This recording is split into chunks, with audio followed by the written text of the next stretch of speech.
Le 10h midi, Sud Radio Média, Valérie Expert, Gilles Gansman. Bonjour à toutes et à tous, très heureuse de vous retrouver en ce lundi 6 janvier. Très bonne année à vous. Nous vous souhaitons le meilleur pour vous, vos proches, et évidemment à l'écoute de Sud Radio. Bonjour Gilles. Bonjour Valérie, et bonne année. Bonne année. On s'était souhaité bonne année déjà le premier, mais là c'est la rentrée. Notre invité aujourd'hui, Fabrice Gardel. Bonjour, vous êtes réalisateur et on va pouvoir voir samedi soir sur Paris Première un document assez incroyable sur Philippe Bouvard, les 1001 vies de Philippe Bouvard, avec un nombre de témoignages assez phénoménaux, et les témoignages, un nombre phénoménal, mais des témoignages assez incroyables. Vous avez eu Nicolas Sarkozy, Mimi Mati, tout le monde vous a dit oui, hein? Oui, effectivement, je fais beaucoup de portraits. C'est la première fois que si rapidement, tant de gens m'ont dit oui. Dans les 24 heures, Mimi Mati, Muriel Robin, Sarkozy, tout le monde a dit oui. Et effectivement, ça prouve qu'ils doivent beaucoup. Oui, et la question que je me suis posée, je me suis dit, mais il n'est pas mort, Philippe Bouvard. Donc c'est presque un documentaire, hommage à cet homme quand même aux multiples vies. Oui, en effet, il a 95 ans. Ouais. Et voilà, et le pauvre, malheureusement, il voit très mal, il entend très mal, mais il est coriace, il est toujours là. On a fait une avant-première à Cannes et je peux vous dire qu'il était là et il lâche pas la rampe. Comment il a réagi quand vous lui avez dit que vous vouliez faire un document sur lui? Alors, je vais vous dire, comme il est assez malin, il avait peur que ce soit quelque chose qui soit un petit peu convenu. Et quand je lui ai dit que j'avais fait aussi des documentaires sur Albert Camus ou Simone de Beauvoir, ça l'a titillé. Ouais, et donc, il savait que ça allait dépasser le côté purement battleur. Et je pense que ça l'a séduit. Pour rendre à César ce qui est à César, c'est Paris Première qui a eu cette idée. Ils m'ont dit, si vous arrivez à le convaincre, on le fait tout de suite. Ouais. Et je pense que c'était une bonne idée. Et je pense que ça l'a séduit pour montrer qu'il est autre chose qu'un battleur. Ouais. Il a envie de quoi? De laisser quelle trace? Je pense, si vous voulez, que moi, une des choses que j'aime beaucoup chez lui, c'est que c'est quelqu'un de très lucide. Il sait qu'il est plus malin que la moyenne, il est né avec des talents exceptionnels, il a beaucoup travaillé. Il sait qu'il a beaucoup travaillé. Et en même temps, il sait qu'il sera jamais Sacha Guitry ou Georges Simenon. C'est son rêve, de devenir Sacha Guitry. Voilà. Et donc, moi, j'aime cette intégrité. Je pense qu'il a créé des marques, c'est pas rien. Les grosses têtes, le petit théâtre de Bouvard. Donc il a été beaucoup plus haut que la plupart. Et en même temps, c'est un type lucide. Il sait qu'il sera pas Charlot, mais il vit avec. Mais il a une plume magnifique. Moi, j'ai adoré tous ses livres, toutes ses pensées qui, dans le Figaro magazine, cette dernière page. Il a quand même une fulgurance assez. D'abord, c'est un type très intelligent. Magnifique. Et ça fait partie de cette génération. Pour Paris Première, j'ai eu le plaisir de faire des films sur Jean-Yann, sur Jacques Martin. Et il incarne ce qu'on appelle cette culture populaire. Et moi, ça me tient à cœur. C'est-à-dire qu'on peut être.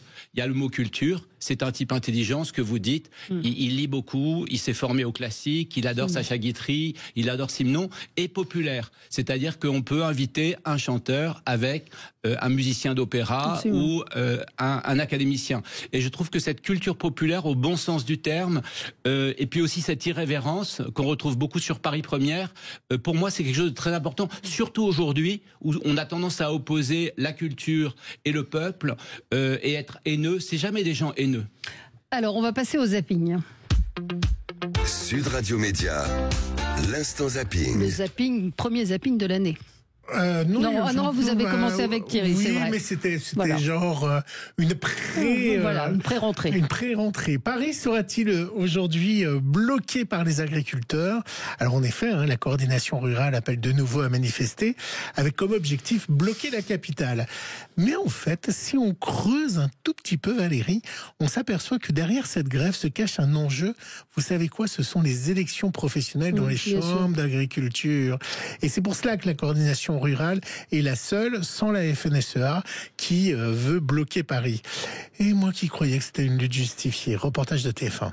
Avec 21% des suffrages obtenus au dernier scrutin, la coordination rurale espère faire bouger les lignes à sa façon. On est un peu plus direct et un peu plus cash dans nos propos, mais c'est pas pour ça qu'on est agressif. Si on demande quelque chose à l'administration, je pense qu'elle est de bon sens. Après que ça prenne du temps, on veut bien l'admettre, mais il arrive un moment où on met une butée et on monte d'un cran. Le syndicat majoritaire, lui, se veut rassembleur et prône le dialogue. Nous avons toutes les productions rassemblées dans notre syndicat, toute la diversité de l'agriculture. Peut-être que certains vont se bloquer à la discussion. Aujourd'hui, il n'y a pas si on peut pas se couper du débat avec nos interlocuteurs politiques. Ça, c'est quelque chose de primordial. C'était BFM, hein, excusez-moi. C'était hier soir sur BFM. Cétacés, de voir des cétacés dans les... Oui. Bravo. Dans les aquariums comme celui du Marienland d'Antibes qui a donc fermé ce week-end. Et même si on ne sait pas quoi faire de ces orques, le bien-être animal a eu la peau du parc. Mais le plus surprenant, Valérie, peut-être pas vraiment, c'est que ce week-end, alors du coup, tout le monde a voulu aller à Marienland, alors qu'on dit c'est pas bien d'aller voir les orques et autres. Tout le monde s'est précipité pour voir la mort en face d'un lieu emblématique de la région. Le parc n'est pas encore ouvert et déjà, des dizaines de visiteurs se pressent pour y rentrer une dernière fois.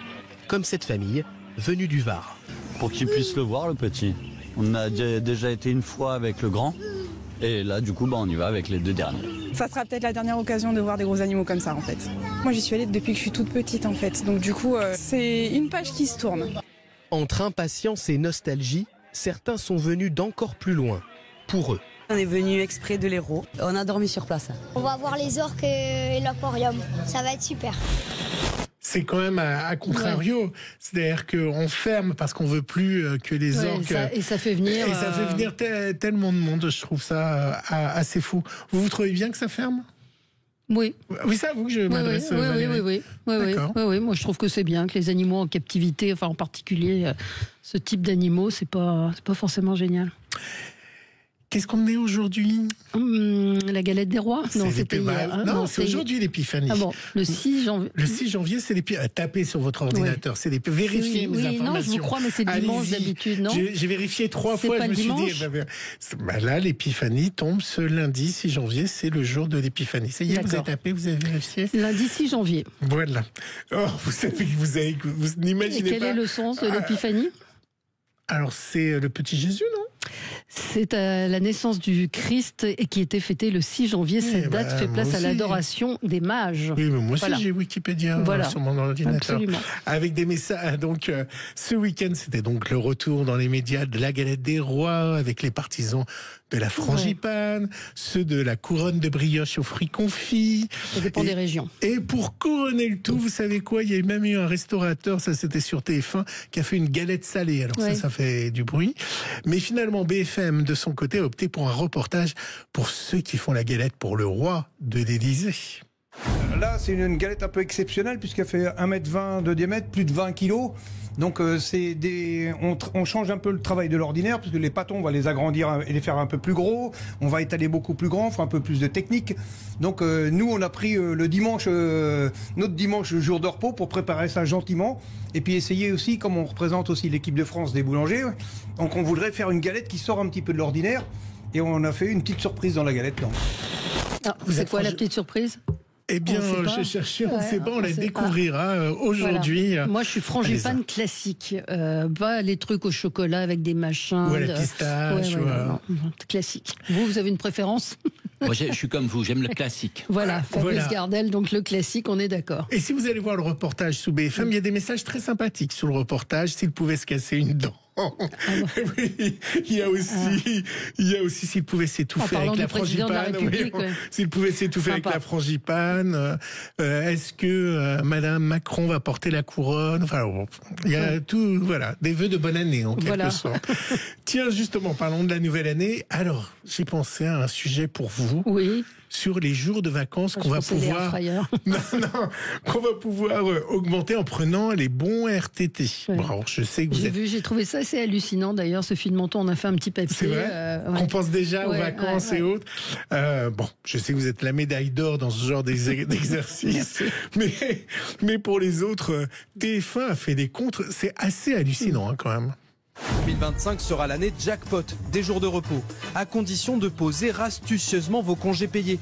Au mois de mai, vous pourriez ne pas voir votre bureau pendant un long moment. Les 3 jours fériés, le 1er, le 8 et le 29, jour de l'Ascension, seront des jeudis.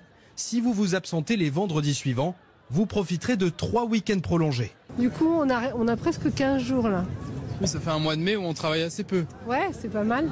L'année prochaine, tous les jours fériés, excepté la Toussaint, tomberont en pleine semaine. Le 14 juillet sera un lundi, le 15 août un vendredi et le 11 novembre un mardi. Avec ça, pour seulement 25 jours posés dans l'année, grâce aux jours fériés et aux ponts, il est possible de bénéficier de 57 jours non travaillés.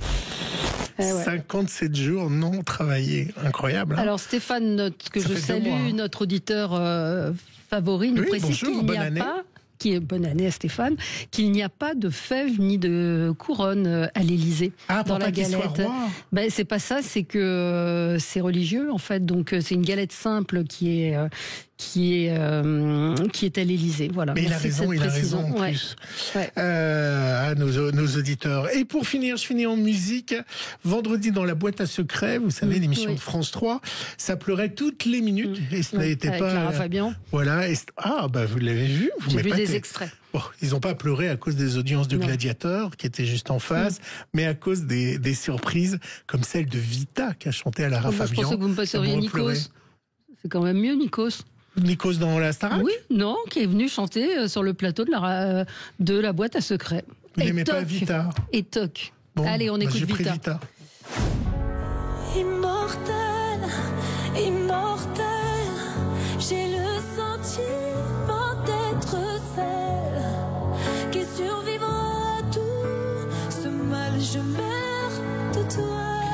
Voilà. Mais demain, vous me passerez Nikos, parce que Nikos, ça fait Depuis quand vous regardez les variétés ? Je ne regarde pas les variétés, je suis accro aux réseaux sociaux, donc je vois tout. Voilà, Parce que vous l'avez peut-être regardé, non, vous ne l'avez pas regardé ? Si, je l'ai regardé. Vous auriez vu Nikos. Allez, dans un instant, on va parler d'un très très grand Philippe Bouvard. Le 10h midi, Sud Radio Média, Valérie Expert, Gilles Gansman. Avec toute l'équipe des Vraies Voix de Sud Radio, on vous souhaite une excellente année 2025. Je vous souhaite une bonne année, Philippe David. Je vous souhaite une bonne année, Cécile de Bellibus. Merci, c'est trop gentil, c'est le plus beau jour de ma vie. Oh, moi aussi. Allez, on se retrouve en 2025 avec les Vraies Voix sur Sud Radio. Bonne année avec Sud Radio. Sud Radio. Parlons vrai. Mais U, peut-on trouver de la pâte feuilletée avec 20% de remise? 20% de remise? C'est pas du gâteau? Ah oui, c'est de la tarte. Alors rendez-vous dans votre magasin U et sur consu.com du 3 au 12 janvier pour bénéficier de 20% de remise immédiate sur l'étui de 2 sachets de pâte feuilletée U, soit 1,23€ au lieu de 1,54€ les deux. Et pour cet achat, obtenez un ticket à gratter du grand jeu. U, commerçant autrement. L'étui de 2 sachets individuels, soit 460 grammes, 2,67€ le kilo, transformé en France. Valable pour un retrait jusqu'au 12 janvier inclus. Conditions et règlements sur magasin-u.com. Pour votre santé, bougez plus. Écoutez Sud Radio Lille en DAB+. Sud Radio. Un impact sur votre pare-brise et la craque, c'est la fissure. Chez Carglass, on remplace votre pare-brise en un rien de temps. C'est fou comme on est rapide, même nos clients nous le disent. Et en ce moment, en venant faire remplacer votre pare-brise chez Carglass, vous repartez tout de suite avec une lampe torche conçue pour la voiture. Cette lampe, elle fait plus qu'éclairer. Elle peut aussi vous signaler sur la route en cas de besoin. Et jusqu'au 24 janvier, on vous l'offre. Alors prenez rendez-vous sur carglass.fr ou au 30 44. Carglass répare, Carglass remplace. Détails de l'enquête et conditions sur carglass.fr. Là, c'est Thomas, un gars qui ose. C'est vrai, je suis comme ça. Thomas, il ose être tendance. D'ailleurs, il a choisi une cuisine verte. En fait, pour la cuisine, c'est ma femme qui a choisi. Ah, bon bah, là, c'est Thomas, un gars qui ose pas trop, contrairement à sa femme. Ah bah si, j'ose. Un peu. Chez Cuisinella, il y a jusqu'à 1500 € d'avantage pour votre nouvelle cuisine, verte ou pas. Cuisinella, là, c'est chez vous. Cuisinella, la la la la. Offre valable du 2 au 31 janvier 2025, voire conditions en magasin. Renault. Parlons automobile, parlons technologie et motorisation e-tech. Parlons de Renault Mégane e-tech électrique assemblée en France. Jusqu'à 480 km d'autonomie et système Open Air Link avec Google intégré. Découvrez Renault Mégane e-tech électrique, borne de recharge et 2 mois de loyer offert. Portes ouvertes du 16 au 20 janvier. Selon version, borne de 600 € hors taxe pour un forfait borne plus installation. 3e et 4e loyer offert si accordiaque. Offre à particulier du 1er au 31 janvier. Voir conditions sur Renault.fr. Pour les trajets courts, privilégiez la marche ou le vélo. Carrefour. Quand vous me dites, le Nutella, j'en achète pour les enfants, et au final, c'est toujours moi qui finis le pot à la cuillère. Eh bien, j'ai envie de vous dire qu'avec 34% d'économie créditée sur votre carte Carrefour, le pot de 630 grammes de Nutella revient à 3,13 €. Et c'est jusqu'à dimanche chez Carrefour, Carrefour Market et leur drive. Carrefour, on a tous droit au meilleur. Prix payé 4,75 €, soit 7,54 € le kilo. Détail sur carrefour.fr. Pour votre santé, limitez les aliments gras, salés et sucrés. Chez GMF, être assurément humain, c'est s'engager dans des relations durables. Pour bien démarrer l'année, GMF vous offre 2 mois de cotisation pour la souscription d'un contrat d'assurance auto. Et ce jusqu'au 31 janvier. GMF, assurément humain. Conditions de l'offre sur gmf.fr. Sud Radio Média, l'invité du jour. L'invité du jour, Fabrice Gardel, vous êtes réalisateur et avec Édouard Becler, vous avez réalisé ce document qu'on vous recommande, qui va passer samedi soir sur Paris Première à 21h, les 1001 vies de Philippe Bouvard. Je dis le grand Philippe Bouvard parce qu'il était petit par la taille. Enfin, on ne parle pas de lui au passé, mais petit par la taille, mais immense par le talent. Il a marqué toute une époque. Il vient d'annoncer, il y a quelques jours, l'arrêt de sa carrière. Après combien il a fait il a fait plus de 70 ans de carrière. Il a commencé de journaliste très très tôt. Il était passionné de journaliste, il a commencé à 18-19 ans. Et on va découvrir, on va pas tout raconter, mais on va découvrir dans le documentaire quand même cette vie assez incroyable qu'il a eue, avec un passé, des blessures qui l'ont construit. Oui, une des choses qu'on raconte dans le film, qui raconte assez peu, c'est que il est d'origine juive. Il n'en a pas parlé. Il a ses grands-parents du côté de son père adoptif sont morts à Auschwitz, et c'est une blessure. Et comme c'est quelqu'un d'assez pudique, il en a longtemps pas parlé. Mais par exemple, il a été très traumatisé par la guerre. Ouais. Et Jacques Maillot raconte, par exemple, qu'il ne supporte pas les feux d'artifice. Une fois, ils étaient à Cannes. Il y avait un grand feu d'artifice. Ils étaient invités dans un des palaces de Cannes. Et il a dit à Jacques, non, j'y vais pas. Et Jacques lui a dit, pourquoi? Il a dit, ça me rappelle trop la guerre, je ne supporte pas. Et cette question de l'antisémitisme est quelque chose qu'on révèle. Et l'idée, c'est justement de montrer la palette de cet homme, qui n'est pas simplement l'animateur ou le créateur des grosses têtes, mais qui est bien plus que ça. Et on comprend aussi à travers ça qu'il avait été très choqué de la dénonciation, de l'hypocrisie des gens. Et ce qui revient beaucoup dans votre documentaire, c'est le mot honnête. C'est honnête. C'est un homme profondément honnête. Oui, il aime pas qu'on raconte des cracks. Et il s'en raconte pas à lui-même. Par exemple, il dit, j'ai effectivement eu quelques talents, mais je dois beaucoup à ceux que j'ai rencontrés. On en a parlé tout à l'heure, il sait qu'il n'est pas Charlot. Voilà, il n'est pas Charlot, c'est la vie. Il sait qu'il est petit, vous parliez de ça, il y a Mimi Mati qui témoigne dans le film. C'est très drôle ce qu'elle dit. Alors, elle dit, je pense qu'il était content parce qu'il avait trouvé quelqu'un qui était un peu plus petit que lui. Voilà. Oui, non, ça lui donnait l'impression d'être grand en face de moi. Voilà, et du coup, c'est quelqu'un qui se raconte pas d'histoire. Pareil pour le pognon. Il a gagné beaucoup d'argent, il assume. Il dit, voilà, j'ai gagné du fric, j'en dépense, j'en fais dépenser les autres, il va au casino. Et je trouve que dans cette époque aujourd'hui un peu cucérée, j'aime bien ces gens un peu comme Jean-Yann, Jacques Martin, qui disent les choses. C'est ce côté un peu irrévérencieux. Je pense qu'il faut remettre un petit peu au goût du jour. Est-ce qu'il se considère comme une star? Parce que par exemple, j'ai pas eu l'impression qu'il y ait un jour qu'il ait fait de la publicité, par exemple. Non, il est à la fois, comme tous les grands, il est ambivalent, il est extrêmement orgueilleux. Il est très occupé de lui-même, et en même temps, il sait qu'il ne laissera pas non plus une immense trace dans l'histoire. Donc, il est un petit peu entre les deux. Il faut dire qu'il est aussi assez casse-couille. Ouais. Il peut être très égoïste, d'ailleurs on le dit dans le film.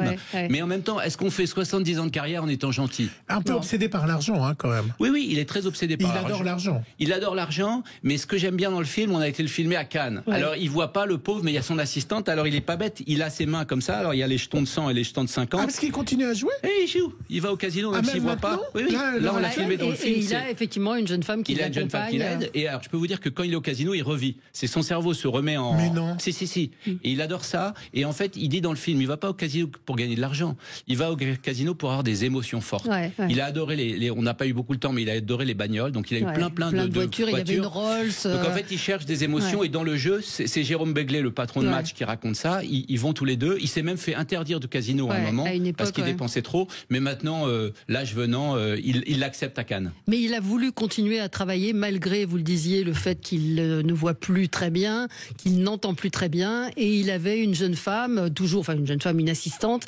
qui l'accompagnait, à qui il dictait ses textes. Elle est encore là, Stéphanie, je lui rends hommage parce qu'elle nous a beaucoup aidé dans le film. C'est un accro au travail. Oui, dans le film, il dit à un moment, je travaille 15 heures par jour, et on lui dit, mais pourquoi vous ne travaillez pas plus? Il dit, j'ai essayé 16 heures, mais là, ça me fatigue un petit peu. Et en fait, non, mais là aussi, c'est une grande honnêteté. C'est-à-dire que, honnêtement, Muriel Robin le dit dans le film. Il est né quand même avec un talent. On ne sait pas pourquoi il est capable de tenir, vous faites de l'antenne, 5 heures d'antenne en direct. Absolument. Il est incroyable. Il a interviewé la Terre entière. On a oublié ces séquences qu'on peut revoir d'ailleurs. Alice Sapritch, il a eu tout le monde. Il a eu tout le monde, des stars, des comédiens, des hommes politiques. Il a vraiment eu tout le monde. Il y a une séquence assez drôle dans le film où on le voit avec Delon, il fait chanter les Moulins plein de mon cœur à Delon. Il y a une séquence assez amusante avec Johnny Hallyday. Oui, ça c'est très drôle. En fait, il est marrant parce qu'il est quand même tout petit. Johnny quand même était un costaud. Et en fait, on voit que c'est lui qui mène la danse. Et Sarko le raconte en disant, vous imaginez Johnny devant vous. Et en fait, c'est pas Philippe Bouvard qui est transpercé par les yeux de Johnny, c'est l'inverse. Alors, dans votre doc, il est fasciné par les hommes politiques. Le premier qu'il rencontre, c'est René Coty, ça ne nous rajeunit pas. Et donc, il rencontre tous les présidents, sauf De Gaulle, parce qu'il va se dégonfler. Il y a une chose qui n'est pas dans votre documentaire, c'est est-ce qu'il a rencontré Emmanuel Macron ? Je crois qu'il l'a croisé, mais en fait, il était déjà assez âgé, donc ça l'a pas marqué. Je me suis posé la question, parce qu'il a eu un lien très fort avec Mitterrand, alors qu'ils étaient opposés dans les idées politiques. Sur Mitterrand, c'est amusant, et il l'assume, il est plutôt un type de droite. On va pas se raconter d'histoire, il est plutôt un type de droite. Mais en fait, il s'intéresse plus aux gens qu'aux idéologies. Et il raconte dans le film, par exemple, qu'un jour, il reçoit un petit mot de Mitterrand qui l'invite à l'Élysée. Alors, c'était pas... Ah non, parce qu'il avait fait un billet méchant sur Mitterrand. Alors, Mitterrand lui demande de venir à l'Élysée, il le voit. Et puis, ils vont pas du tout parler politique ou s'engueuler, mais ils vont parler de Jules Renard, le journal de Jules Renard. Parce que tous les deux étaient passionnés de littérature. C'est un de ses livres de chevet. Voilà. Et il raconte dans le documentaire après que pendant des jours, Mitterrand lui a envoyé des petits mots à la main, des exemplaires de Jules Renard, alors qu'il y avait la guerre, je ne sais où. Voilà. Et donc il y a ce truc, moi, qui me touche beaucoup et qui a touché aussi Édouard Beclerc, c'est qu'il préfère les gens aux idées. Où il y a aussi Macha Merrill dans le documentaire, qui est plutôt à gauche. Macha Merrill, elle a supporté. Et en même temps, il l'invite aux grosses têtes et ils s'entendent très bien. Voilà. Donc ça aussi, je pense que c'est une leçon pour les nouvelles générations. On peut ne pas être d'accord et ne pas s'insulter. Ce que vous évoquiez au début, le fait que tout le monde vous ait répondu positivement en très peu de temps, c'est le fait qu'il ait aussi lancé un nombre de gens absolument incroyables. C'est-à-dire ce pif qu'il a eu, alors le petit théâtre de Bouvard évidemment, mais les grosses têtes aussi, cette équipe qu'il avait rassemblée autour de lui était absolument incroyable. Il se trompait pas beaucoup sur les gens, donc Muriel Robin, Mimi Mati, les nuls, Légitimus, Bigard. Tous les inconnus, pas les nuls, les inconnus. Les inconnus, pardon. Et il se trompait pas, il a un instinct sur les gens, et souvent, comme c'est quelqu'un, on l'a dit, sur la judéité, mais par exemple, il était très mauvais élève. Ça aussi, je trouve que c'est sympa pour les gens de dire il était nul à l'école, il n'a pas eu le bac, et ça n'empêche pas de faire une belle carrière. Donc ça, c'est des valeurs pour ça.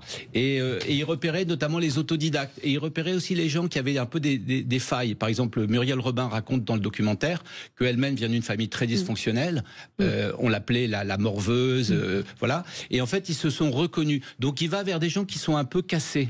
Alors, Éric Revel me dit, Philippe Bouvard donc a fait sa dernière chronique sur Azur TV qu'Éric Revel dirigeait à l'époque. Il dit, j'ai adoré ces chroniques qu'on enregistrait chez lui, enfin qu'il enregistrait chez lui tous les vendredis avec son chien à côté de lui et son rire. C'est vrai qu'on n'a pas parlé de son rire alors que votre doc commence sur le rire de Philippe Bouvard qui était quand même un truc de dingue, quoi. Le rire de Silvio, tout le monde s'en souvient. Il ose comme ça. Et effectivement, il y a. Mais ce que raconte Philippe Chevalier aussi dans le documentaire, c'est quand il rit vraiment, parce que c'est pas quelqu'un de gentil. Il n'est pas particulièrement aimable avec les gens. Ou vous le faites rire. Mais ce que dit Philippe Chevalier, c'est que il juge pas la personne, il juge le sketch. Il dit ce sketch-là ne me fait pas rire, mais vous pouvez revenir demain et si vous me faites rire. Voilà. C'est avant tout un grand. Enfin, vous faites de la radio, c'est pas où je veux dire ça, mais c'est avant tout surtout un grand professionnel qui a beaucoup bossé. Alors on le voit dans le documentaire et puis nous on l'a eu il y a 1 ou 2 ans ici. C'est vrai qu'il est diminué, comme disait Valérie, aussi bien la vue que l'oreille, que l'ouïe.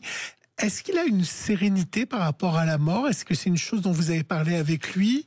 C'est quelque chose dont il a peur ou il y a une sérénité de l'homme âgé? Je pense que c'est Muriel Robin le dit à la fin du film. On l'a dit, ses grands-parents sont morts à Auschwitz. Il n'a pas été beaucoup aimé par sa mère. Il a eu une mère très dure. Son père est quand même parti avant son naissance avec le pognon. Donc c'est quand même un trajectoire. Donc c'est sûrement pas quelqu'un de calme, c'est quelqu'un d'énervé. Muriel Robin dit ça. Pourquoi tu es toujours énervé, Philippe? Et donc je pense que la contrepartie de cette espèce de boulimie de travail, parce qu'il s'arrête pas de travailler, est quand même, je pense, une peur de la mort. Et je pense que c'est pour ça qu'il s'arrêtera jamais. Nous on l'a filmé en juin. Il continue, alors que le pauvre voit vraiment très mal, à dicter ses chroniques à son assistante. Non, je pense qu'il mourra en scène. Mais justement, c'est une question que je me posais à un moment. Vous savez, on rend les hommages et autres, et il va rester que finalement les grosses têtes et le petit théâtre de Bouvard, alors que je pense qu'il aurait aimé qu'on parle d'autre chose de lui. Finalement, il est très fier de ces 2 créations. Je pense qu'il est les deux. Je pense qu'il sait qu'il a été, moi ça me touche, il a été au bout de son destin. Il savait qu'il avait un talent, il a travaillé, il a fait chier beaucoup autour de lui, il a été très dur, notamment très dur avec sa famille, très égoïste. Mais il y a sa femme dans le documentaire. Oui, il y a Colette qui est son pivot, c'est-à-dire qu'ils se sont beaucoup... Ils sont toujours ensemble. Oui, ils sont toujours ensemble. Ça fait 70 ans, et je pense qu'il a beaucoup d'admiration pour Colette. Et je pense que il est quand même assez instable, comme souvent les grands créateurs. Enfin, moi j'ai vu la même chose chez Jean-Yann, j'ai vu la même chose chez Jacques Martin. C'est quand même des gens un peu fêlés. C'est des séducteurs, donc ils ont besoin. Donc Colette, d'un pivot, d'un pilier, d'un point de repère. Ils ont vraiment besoin de cette stabilité-là, sinon ils explosent en vol. Ouais. Il lui a tout de suite accepté l'idée du doc. Oui, je vous dis, quand je pense que le fait qu'on a travaillé avec Édouard Beuclair sur Camus, sur Beauvoir, je pense qu'il était content, il a beaucoup aimé le film parce qu'il peut pas tout voir, mais il a entendu, et comme il n'est pas bête, il m'a dit ça fera une belle nécrologie, Fabrice. C'est exactement la discussion qu'on a eue avec Valérie par rapport à la date et à la diffusion. Est-ce qu'il a encore beaucoup d'amis qui viennent le voir? Oui, moi c'est une des choses qui m'a touché. Je vous disais que tout le monde a dit oui tout de suite, et des gens qui ont quand même des agendas très compliqués parce que Muriel Robin, Nicolas Sarkozy ont d'autres choses à faire. C'était en plein bordel politique. Bien sûr. D'abord parce que je pense que les gens savent qu'ils lui doivent beaucoup. Voilà, il y a une anecdote qui me touche beaucoup. Il y a Francis Perrin dans le documentaire, et on dit tout le temps ce qui est vrai. Il est un peu obsédé par l'argent, Philippe. Il a besoin d'en gagner, mais c'est sûrement une anxiété. Bon. Et puis un jour, Perrin arrive aux grosses têtes, et puis Philippe dit ça va pas, Francis. Il dit si ça va. Non, dites-moi, je vois que votre tête ça va pas. Il dit bah oui, j'ai un gros problème avec les impôts. Là, j'ai un très très gros chèque à faire. Je suis très ennuyé. Sans qu'il lui demande rien, Philippe a sorti son chéquier et lui a fait un très gros chèque. Il lui a dit vous me le rendrez quand vous pouvez. Et je pense que les gens sont redevables parce que honnêtement ils lui doivent beaucoup. Muriel Robin a commencé au théâtre de Bouvard, Mimi Mathieu aussi, et ça les gens bien ne l'oublient pas. Et moi ce qui m'a frappé, je fais beaucoup de documentaires avec Édouard Beuclair et beaucoup pour Paris Première. Voilà. Et c'est rare. Tous les gens qui nous a conseillés sont des gens honnêtes intellectuellement. Vous avez dit plusieurs fois, il est méchant, il est. Oui, parce que c'est pas un gentil. Je peux vous dire que ni avec sa famille, c'est pas un tabou de le dire ça. Ses filles n'ont pas voulu témoigner. Pardon. Ses filles, non. Honnêtement, là, elles sont très contentes du documentaire. Il y a eu des avant-premières à Cannes avec Lisnard. Qu'est-ce que font ces filles dans la vie? Pardon. Il y en a une qui est journaliste. Là, il y a une grosse avant-première. Tout le monde vient. Je pense que le film, souvent, vous savez, ça sert à ça. Les films, c'est aussi pour moi j'aime bien faire ça, tisser un petit peu des liens et un petit peu au moment de la fin. C'est bien que les gens se rassemblent, mais cela dit, il le dit, il s'est très peu occupé de ses deux filles, il n'a pas toujours été très sympathique avec Colette, donc non, c'est pas un type. Et donc le film, quand il a été projeté, il s'est passé quelque chose dans la famille? Oui, je pense que c'est une façon de dire quoi, à l'arrivée, si vous jugez quand vous allez être au bord de la tombe, il aura créé des marques, il aura été un des Français des plus populaires, il aura fait une belle famille, il aura gagné de l'argent, c'est pas si mal, non? Ouais, très bien. Les deux filles font quoi dans la vie? Une journaliste, Isabelle Valérie? Oui, il y en a une qui a travaillé beaucoup avec son père, et une autre qui fait de l'immobilier aujourd'hui, et ils se sont, ce qui est assez, c'est Sud Radio, tout le clan est à Cannes. Voilà. Donc en fait, ils se sont tous rassemblés à Cannes autour du patriarche, et je pense qu'il en est assez content. Et c'est vrai que ce film va sans doute les rassembler encore plus. Merci d'avoir été avec nous, Fabrice Gardel. Donc c'est samedi soir sur Paris Première à 21h, Les 1001 vies de Philippe Bouvard que vous avez réalisé avec Édouard Beuclair. Merci d'avoir été avec nous, avec des extraits formidables. On a tellement de plaisir à revoir Jean-Yann, à voir Jacques Martin, cette séquence où il l'enroule avec son micro. Franchement, c'est un très très bon moment. Et puis Valérie, ça sera disponible sur M6+ pour ceux qui ratent la diffusion en direct. Merci à vous. On se retrouve dans un instant avec Marc de la Villardière pour parler d'un tout autre sujet. C'est l'influence de la Chine, la guerre France-Chine, la guerre secrète. À tout de suite. Le 10h midi, Sud Radio Média, Valérie Expert, Gilles Gansman. Leclerc, bonjour. Oui, bonjour. Il paraît que pour le début d'année, il y a 2 danettes en plus dans les packs de 4. Tout à fait. Donc ça fait 6 danettes. C'est ça. 6 danettes. Et comment je tiens mes bonnes résolutions avec 6 danettes, moi? En laissant à vos enfants, par exemple. En tout cas, du 7 au 18 janvier, pendant l'opération Nos Super Pouvoirs d'achat, il y a 2 danettes saveur vanille offertes pour l'achat d'un pack de 4. Tout ce qui compte pour vous existe à prix Leclerc. Offre également disponible sur d'autres variétés, Origine France, modalité magasin et drive participant sur www.e.leclerc. Pour votre santé, évitez de grignoter. Sud Radio Prades. 105.7. Sud Radio. Carrefour. Quand vous me dites un bon jus d'orange fait maison, on dit jamais non. Eh bien, je vous réponds que le filet de 2 kg d'orange à jus est à 1,89 €, soit 95 centimes le kilo. Et c'est dès demain et jusqu'à jeudi chez Carrefour, Carrefour Market et leur drive. Carrefour, on a tous droit au meilleur prix. Origine Espagne, variété Salustiana, Navel, Naveline, catégorie 1, calibre entre 6 et 8. Détails sur carrefour.fr. La route, ça a du bon. Quand ça roule bien dans votre sens, alors que dans l'autre, ça roule mal. Quand le 33 tonnes tourne à droite et vous à gauche. Ou quand ce voyant rouge s'éteint comme ça, tout seul. Plus de soucis. Et quand vous passez au péage sans attendre avec le pass Ulysse, vraiment, ça a du bon. 2 € par mois, 0 si vous ne l'utilisez pas. Ulysse, et c'est réglé. 130 ans sur les routes, ça en fait des kilomètres en Skoda. Il y a ceux que l'on parcourt seul, enfin pas toujours. Coucou mon chéri, c'est Mamilou, je voulais te dire... Ceux que l'on partage en famille. Les kilomètres qu'on fait pour la première fois et ceux qu'on finit par connaître sur le bout des doigts. Parce qu'on en a fait du chemin ensemble, célébrons cet anniversaire. Pour fêter nos 130 ans, profitez de 2 mois de loyer offert sans apport sur toute la gamme Skoda jusqu'au 31 janvier. 2 loyers offerts après premier loyer en LLD 37 mois sur toute la gamme Skoda, si accord par Volkswagen Bank. Détails sur skoda.fr. Skoda. Pensez à covoiturer. Alors, t'as trouvé ton nouveau métier? Entretien de la maison, garde d'enfants, aide aux seniors? Non, j'abandonne. Bah non, c'est dommage. Toi qui cherches un métier pour prendre soin des autres. Mais trop compliqué avec mon petit dernier à garder et... Sophia, respire. Chez O2, j'ai un métier avec un planning adapté à mes horaires et des formations pour me faire progresser. Fais comme moi. C'est exactement ce que je cherche. Allez, renseigne-toi sur o2recrute.fr. Et dans l'agence O2 près de chez toi, ils organisent une journée Job Café le jeudi 16 janvier. Trop bien. O2, numéro 1 du service à la personne. Ah ma Sophia, pour la nouvelle année, tu nous as déniché le bon plan chez Jiffy. Et fallait en profiter, hein. Jusqu'à moins 50% de remise immédiate sur le linge de maison, la déco, le mobilier, l'électroménager et bien plus encore. Et donc, t'as équipé et décoré toute ta maison et fait plaisir à toute ta famille. Maintenant, écoute-les te dire... Jusqu'à mardi seulement, profitez des ventes privées Jiffy, jusqu'à 50% de remise immédiate sur des milliers d'articles avec étiquette jaune en magasin. Profitez-en vite. Offre réservée aux clients VIP, conditions en magasin et sur jiffy.fr. Jiffy des idées de génie.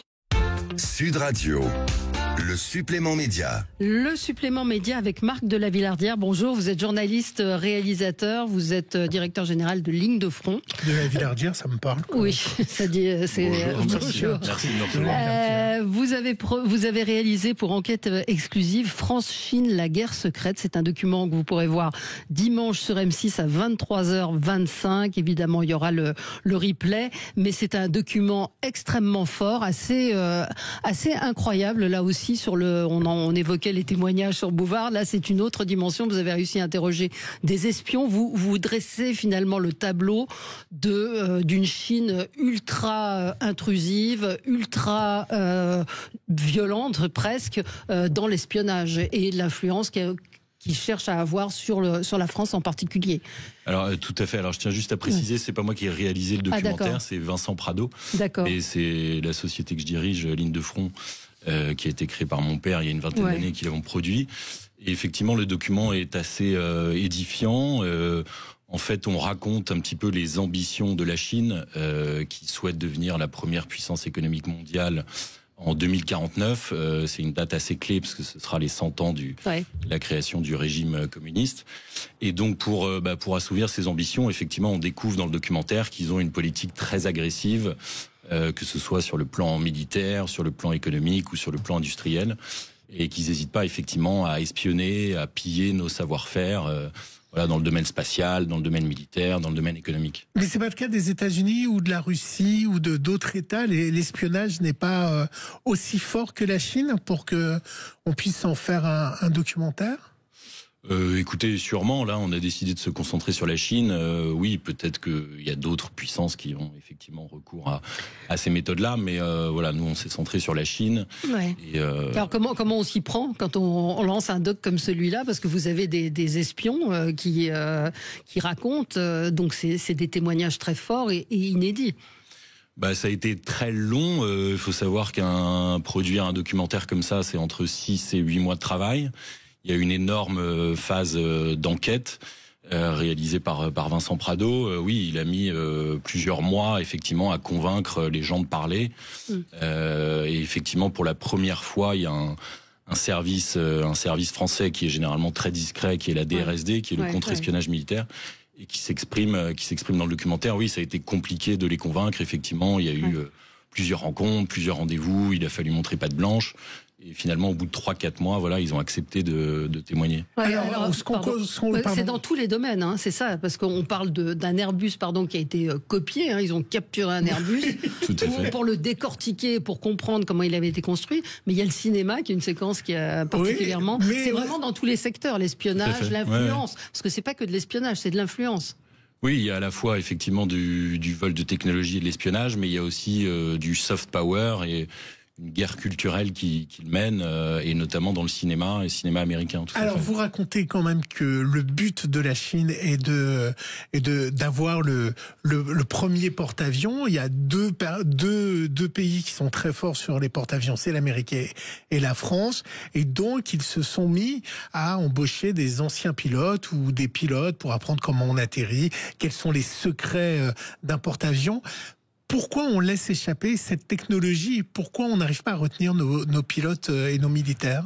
Je pense qu'on a été un peu naïf au départ, et effectivement, on s'est pas rendu compte, que la Chine était extrêmement agressive sur ce sujet. Et en fait, jusqu'à 2023, on n'avait pas l'arsenal législatif, on n'avait pas les outils pour empêcher ces débauchages.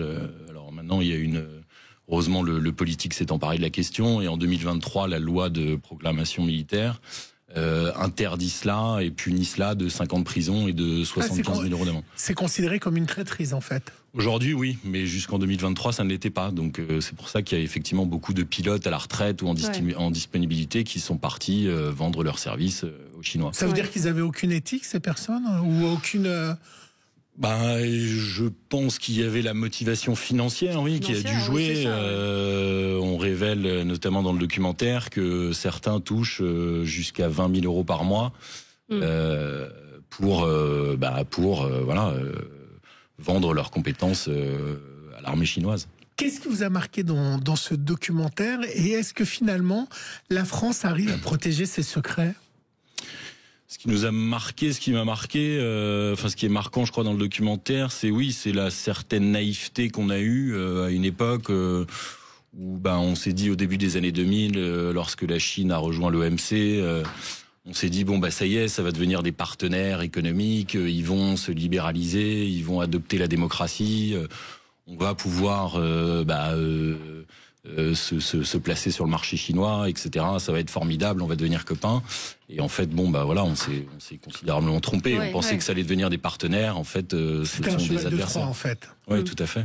Et vous parlez également des universités. La Chine est en train d'envahir une partie de nos universités avec une fondation qui s'appelle, j'ai un trou. Alors, c'est les instituts Confucius, effectivement. Confucius. Et ça, pour le coup, vous alertez vraiment dans le documentaire que vous produisez. Oui. On raconte que, effectivement, alors officiellement, ce sont des centres culturels chinois qui sont censés diffuser la langue, la culture, etc. Et en fait, c'est effectivement des instruments de soft power. C'est du soft power, mais ils sont très forts en soft power. C'est aussi un des pays qui a une influence considérable. Tout à fait. Ce qu'on appelle soft power, c'est de l'influence culturelle. C'est de la guerre culturelle, tout à fait. C'est-à-dire qu'à l'intérieur de ces instituts, par exemple, on n'a pas le droit de parler de Tiananmen, on n'a pas le droit de parler de la situation des Ouïghours en Chine, la minorité musulmane qui est persécutée. Et puis il y a ce qui se passe à Hollywood, effectivement. À Hollywood, on voit des mails de Sony qui sont révélés pour un film qui s'appelle Pixel. Ils ont dans le scénario, il y a les méchants qui détruisent la muraille de Chine avec des images très impressionnantes, raconte le scénario. Et puis Sony se dit on va pas pouvoir vendre notre film en Chine, et il décide que finalement ce sera le Taj Mahal. C'est totalement fou. C'est dingue, oui. C'est-à-dire que encore une fois, la Chine est un gigantesque marché pour Hollywood. Je crois qu'il y a 100 000 salles de cinéma en Chine. Ouais. Donc effectivement, quand vous produisez un film à 100 millions ou 150 millions d'euros, si vous voulez avoir un peu de rentabilité, il faut qu'il soit distribué en Chine. Et donc, effectivement, les studios hollywoodiens sont prêts à amender leur scénario pour ne pas froisser, les autorités chinoises. C'est ça qui est complètement Vous avez eu des menaces ? Est-ce qu'on a reçu des menaces ? Non. Aucune réaction de l'ambassade de Chine ? Aucune réaction de l'ambassade de Chine. Alors, ce sera peut-être après la diffusion, on verra. Mais bon, en tout cas, ils sont au courant qu'il y a eu ce doc et qu'il y a des gens qui vous ont parlé. Est-ce que justement, des fois, vous avez peur de la mise en danger des journalistes? Vous dirigez Ligne de Front. On peut rappeler que Ligne de Front produit la plupart des enquêtes exclusives. Est-ce que vous avez beaucoup de pression ou beaucoup de menaces depuis que vous dirigez la société? Écoutez, non, pas vraiment. Enfin, tout dépend des sujets auxquels on s'attaque. Après, peur pour les journalistes, oui. Enfin, quand ils partent sur des terrains de guerre ou dans des pays compliqués, on mesure toujours le risque. Ils sont toujours accompagnés de fixeurs qui connaissent le pays, qui connaissent la situation, et donc c'est toujours des risques calculés et mesurés. Comment on arrive à être dans ce métier et à s'appeler de la Villardière? On dit que on n'a pas peur de passer pour un pistonné. Écoutez, non, pas vraiment. J'ai pas voulu faire le même métier que mon père. Enfin, en tout cas, j'ai décidé de le faire assez tard, à 24-25 ans. Vous faisiez quoi avant? J'étais étudiant en droit. Ah oui, d'accord. Voilà. Mais là, aujourd'hui, vous faites du reportage ou pas du tout? Vous dirigez la société? J'en ai fait jusqu'il y a encore quelques années, mais aujourd'hui, non, je suis plutôt au bureau. Oui, à la rédaction en chef, à la direction. Parfois un peu des fourmis dans les jambes, donc j'essaye de temps en temps de partir. Ouais. J'étais au Liban récemment. Jamais le terrain. Bah non, écoutez, il est en Ukraine, là, il est toujours à fond. Non, il a 66, 67 ans maintenant. Et il a toujours la flamme. Il a toujours la flamme. Et comment la famille vit les critiques quand il y a des polémiques sur les réseaux sociaux ou dans les journaux? Comment vous, qui avez votre propre vie, votre propre nom, votre propre histoire, comment la famille vit cela? Écoutez, plutôt bien. On est assez hermétique à tout ça. La plupart sont assez injustes. Donc on fait abstraction.